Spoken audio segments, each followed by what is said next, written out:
Hello, in this section we're going to look at some stakeholder management tools that I've built into this PMO system. As you'll see on the portfolio dashboard, there is a master stakeholder list, and you can scroll down to see everyone that's on it. The reason I have a master stakeholder list is so that it's accessible by all project managers without the need for retyping people's details.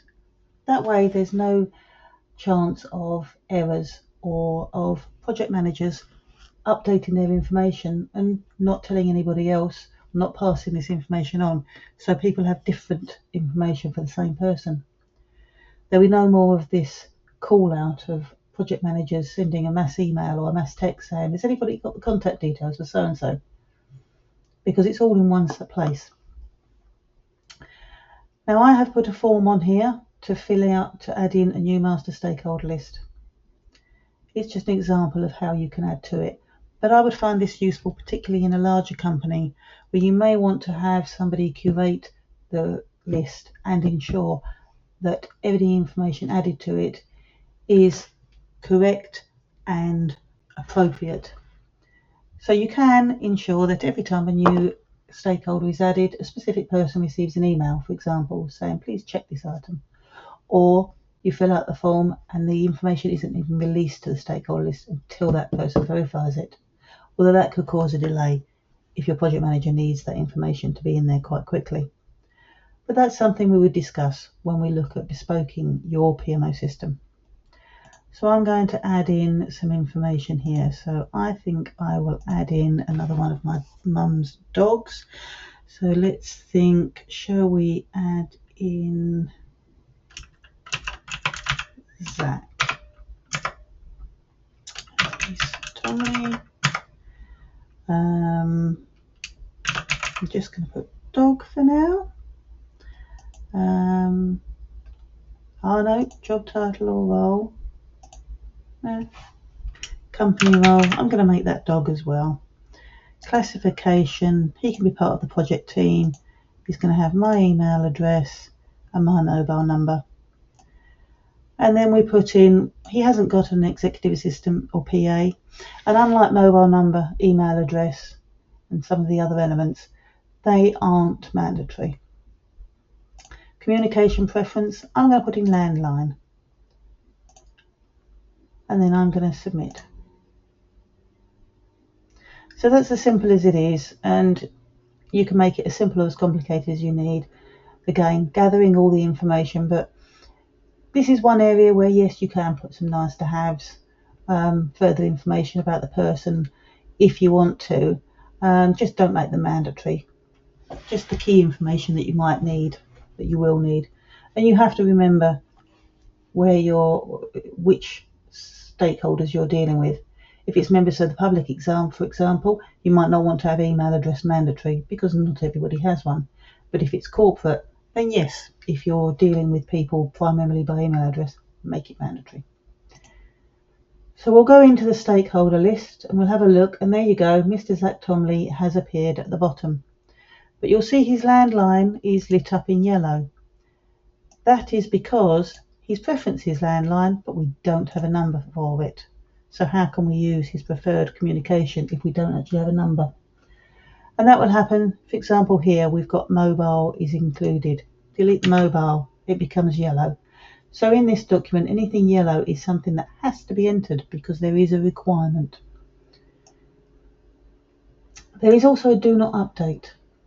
Now this is because within this master stakeholder system, we can have various automations, such as an email that goes out to everyone on the list at a certain point, say every 6 months, saying to them, can you check your information? And it will send them the information in the email.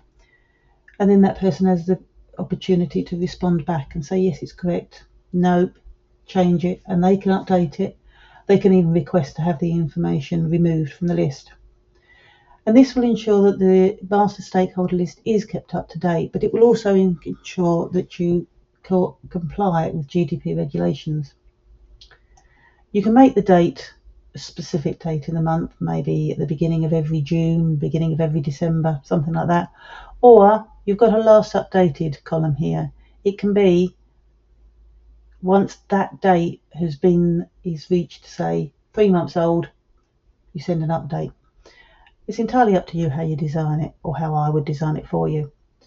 But if, for example, one of these people is your CEO and you think they might be slightly offended by you emailing them and asking them if their information's up to date, you can tick that box.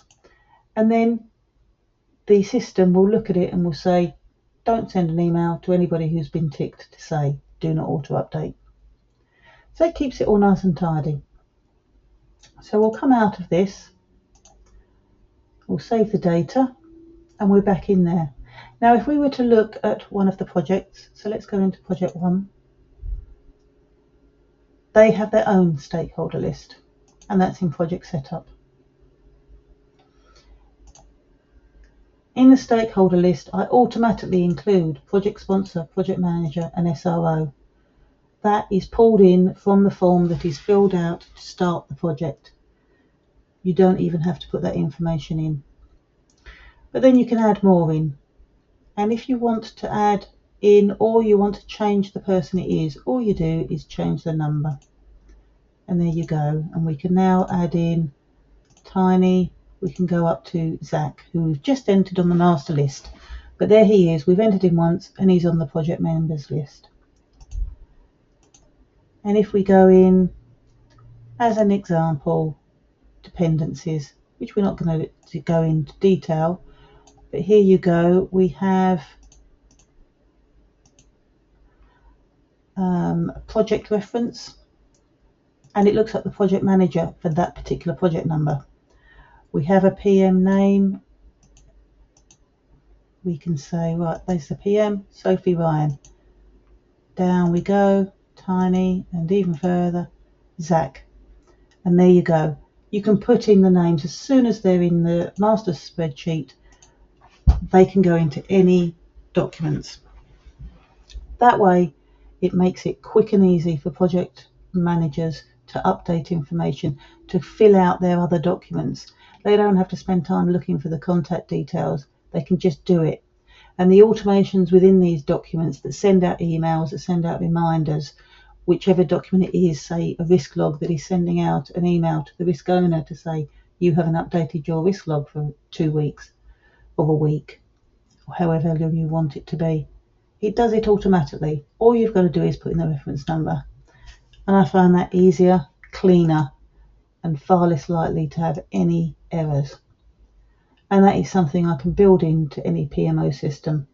And I am currently working on additional items to go in that for meeting management, which I hope to be releasing soon. So I hope you found this interesting. Thank you for listening.